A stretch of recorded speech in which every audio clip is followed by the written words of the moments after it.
Okay, let's try a little experiment to kick things off today. I want you to just visualize something with me. You're standing in this huge open field. It's noon, sun's blazing down, and you look at your feet, and there's your shadow. It's sharp, it's dark, it's pinned right to you. Okay, I'm with you. And then you get this sudden, visceral feeling that this shadow is wrong. It feels dangerous. So your instinct kicks in. You run. Right? But here's the thing, and it's like nightmare logic. The faster you run, the more that shadow stretches and distorts. It actually gets bigger. It gets more chaotic the harder you try to escape it. It's a perfect visualization of a paradox, really. By running, you're feeding energy into the very thing you're trying to get away from. Exactly. And that sensation, running from a shadow that just grows, that's our anchor for today's deep dive. We're looking at some really profound material on Gestalt psychology and the nature of fear. It's an argument that feels completely backwards, doesn't it? Yeah. It really does. I mean, we're always told to fight fear to overcome it. But this material argues that the harder you fight, the more real you actually make it. Which challenges the fundamental way we see our own minds. We treat fear like it's this intruder. A virus or something. Exactly. A parasite that's hijacked our sense of peace. So we build these mental barricades. We use affirmations, distractions, logic. We basically go to war with the part of our own experience. I think everyone listening can relate to that. I know I can. Nope. You try to logic your way out of anxiety. This is irrational. Stop feeling this. And your body just doesn't get the memo. No. So why does that fail so consistently? Well, it fails because, from this Gestalt lens we're using, fear isn't external. It's not a bug in the software. It's part of the very field of your perception. Woven into the fabric. Right. So the mission for this deep dive is to unpack a really unsettling idea. You cannot eliminate fear without eliminating a part of yourself. Wow. Okay, that is a heavy statement. So you're saying my anxiety is structural. It's supposed to be there. Not that the suffering is necessary, but the capacity for the feeling is structural, yes? Your relationship to the fear is what defines the structure of your awareness. If you try to cut it out, you disrupt the whole field. Disrupting the field. Structure of awareness. That sounds a little abstract. The sources talk a lot about the architecture of perception. Can we break that down? We can. To understand it, we have to start with a core principle called figure and ground. Okay. It's just how our minds organize reality. So think about seeing a tree in a park. You don't see a random collection of bark and photons. You see a tree, a unified form. Right, that's the figure. That's the figure. But it only exists as a figure because it stands out against a background. The sky, the grass, that's the ground. So the figure is whatever grabs my attention, and the ground is the context it lives in. Precisely. And in a healthy state, figures emerge and recede pretty fluidly. You get hungry, a sandwich becomes the figure. You eat, hunger recedes into the ground. But when fear takes over, this whole dynamic collapses. The fear becomes the only figure. It occupies the entire foreground of your consciousness. The world, as the sources say, collapses. Think about a panic attack. The richness of life. The bird song, the wind, the chair beneath you, all of that ground just fades into a blur. You're in a tunnel. You're in a tunnel. And because the ground has vanished, there's no context. Fear becomes absolute. Not because the threat is so huge, but because your perceptual field has narrowed to a single point. That explains that tunnel vision feeling perfectly. It's not that the problem is the biggest thing in the world, it's that it's the only thing I can see. And that's where the danger is. I mean, this mechanism evolved to spot a lion in the grass. You want tunnel vision then. You don't want to be admiring the sunset now. But our threats today aren't lions. They're ambiguous. Social rejection, existential dread, fear of failure. They're invisible threats. So what does the mind do with an invisible threat? You can't just stare it down. Well, the mind hates that ambiguity. It's desperate for closure, so it tries to freeze these vague anxieties into solid figures. It gives them a name. Like, I'm afraid of this meeting. Exactly. I'm anxious about this email. We try to make the invisible visible so we can fight it, but in doing that, we make the fear a permanent fixture. We make it solid. Which brings us to what I found to be the stickiest part of this research. The idea that fighting it, resisting it, actually makes it worse. This is critical. The text says resistance is a form of attention. But wait, explain that. Because if I'm pushing something away, I feel like I'm trying to pay less attention to it. It feels that way, but in Gestalt theory, attention is what sustains figurehood. It's what keeps the object in the foreground. I mean, think about it. To push something away, you have to keep your hand on it. You have to look at it to know where to push. Okay, I see. So every time you say, I shouldn't feel this, you're staring right at it. You're reinforcing the boundary between me and my fear. You're carving it out as an enemy. So the effort to push it away is the very energy keeping it in place.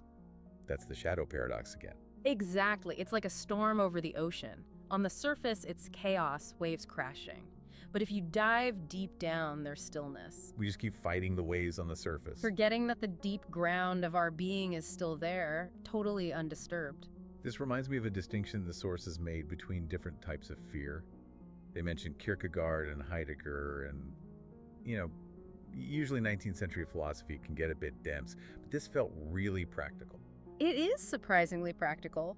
Heidegger distinguished between furcht fear of a specific thing, a spider, an audit, Right? and angst, which is more like a dread of the groundlessness of existence itself. And Kierkegaard called that the dizziness of freedom. Yes. He didn't see it as a flaw. He saw it as a sign you're standing at the edge of possibility. You stand on a cliff edge, you feel dizzy.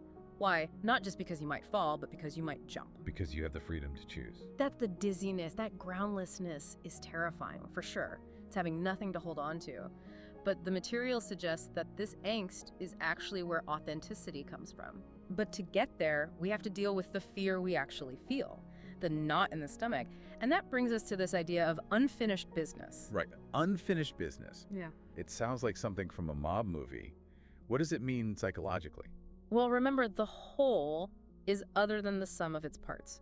Fear isn't just a feeling, it's a whole constellation of memory and sensation. Okay. And often that fear is a signal of an interrupted gesture or an unmet need, a cycle that didn't complete. Can you give an example? What does an interrupted gesture actually look like? Okay, imagine a small child. They feel vulnerable, they reach out for comfort, that's the gesture, but they're met with dismissal. Stop crying. Oh, yeah. The gesture is cut short, the emotional arc is broken, the need isn't met. That becomes unfinished business. And it doesn't just go away. No, it lingers in the field. It's like a suspended chord in music that never resolves. Years later, that same person freezes up in a meeting. They're not just afraid of the meeting, they are reenacting that uncompleted gesture. They're reenacting the structure of that moment. Exactly. And that connects to this other term that kept popping up, isomorphism. It's a bit of a mouthful. It is, but all it means is same form. The inner state is the outer form. There's a structural correspondence. Break that down a little more. We think our symptoms are hiding the real us. We think, I'm confident, but my shaking hands are betraying me. Right, the symptom as a mask. But Gestalt says the symptom is the message. The clenched jaw is the unexpressed boundary. The shallow breathing is the restriction of life. So the fear isn't hiding the problem. The fear and how it shows up in my body is the actual shape of the unfinished business. Precisely. The shaking isn't a mistake. It's the physical truth of the conflict between wanting to speak and being terrified to speak. That is a radical shift because we spend so much energy analyzing why we have the fear, digging for a root cause, thinking if we find the memory, the shaking will stop. And it often doesn't, because analysis stays in the head. You can know why you're afraid and still be terrified. The solution isn't analysis, it's reclaiming the field. Okay, let's get practical then. If we can't think our way out of it and we can't run from it, what do we actually do? There was a great metaphor about a rock in a stream. It's a powerful image. Imagine a river flowing towards a boulder. If the water tries to push the boulder uphill, it just stagnates. That's resistance. Right. But a river doesn't fight the rock. It flows with it, around it, over it, and the rock becomes a feature of the river, not a blockage. So how do we become the river? If I'm sitting in that meeting, heart pounding, tunnel vision setting in, what's the first step? The first step is to shift from fixing to seeing. You stop analyzing. Instead, you locate the fear in your body. Where is it? Tightness in the chest?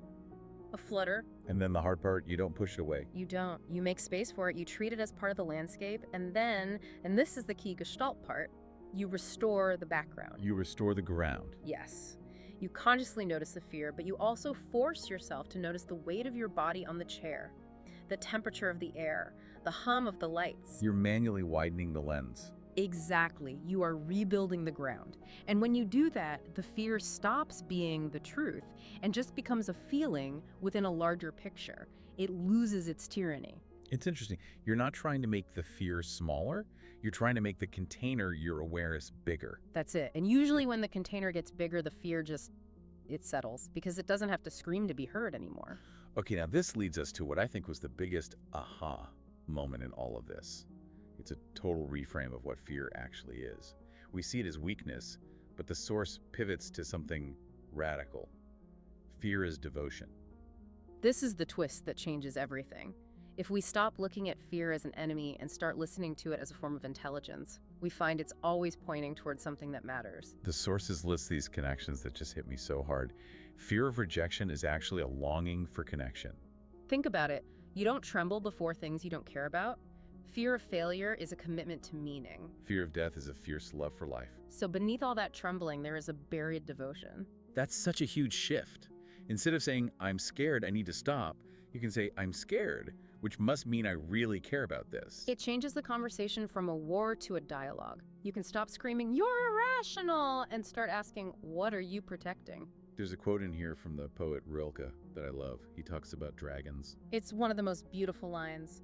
Perhaps all the dragons in our lives are princesses who are only waiting to see us act just once with beauty and courage.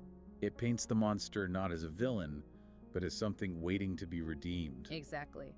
The suggestion is that the monster we're running from is just an unclaimed part of ourselves. Our power, our voice, our wildness. It only looks like a monster because we've banished it to the shadows. So the goal isn't to slay the dragon. No. If you slay the dragon, you slay a part of your own vitality. The goal is to sit with it. And when you stop fighting it, it dissolves not into nothingness, but into you. It integrates. And that energy you were using to keep the fear at bay. It's suddenly available again. To create, to connect, to live. This brings us back to that idea of isomorphism. The trembling isn't weakness. It's fidelity. It's the vibration of something that matters to you. The soul isn't waiting to be freed from fear. It's waiting to be met in the fire. That's a provocative thought. We're all trying to get to this place of calm, but maybe that place doesn't really exist for a living, breathing human being. A healthy feel isn't one without tension. It's one where tension can arise, be experienced, and then dissolve. The problem isn't the fear, it's the rupture we create when we say, this shouldn't be here. It really shifts the goalpost. Yeah. The objective is no longer calm. It's courage. Yeah, not the absence of shaking, but the willingness to speak while shaking. That's it. Reminds me of the visualization from the start. The shadow is there, but instead of running, you just stop. You stop, you turn around, and you realize that shadow is just the shape of your presence in the sunlight. It's proof that you're solid and real. You just need to walk with it. This has been such a journey. As we wrap up, there's one final question from the source material that I think we just need to leave hanging in the air. It's a challenge. It is, and it's the question that comes up once you stop fighting. Once you accept that fear is pointing toward what you love, the question is, what will you do with your fear now that you know it loves you? That's something to sit with. Thank you for listening to The Deep Dive.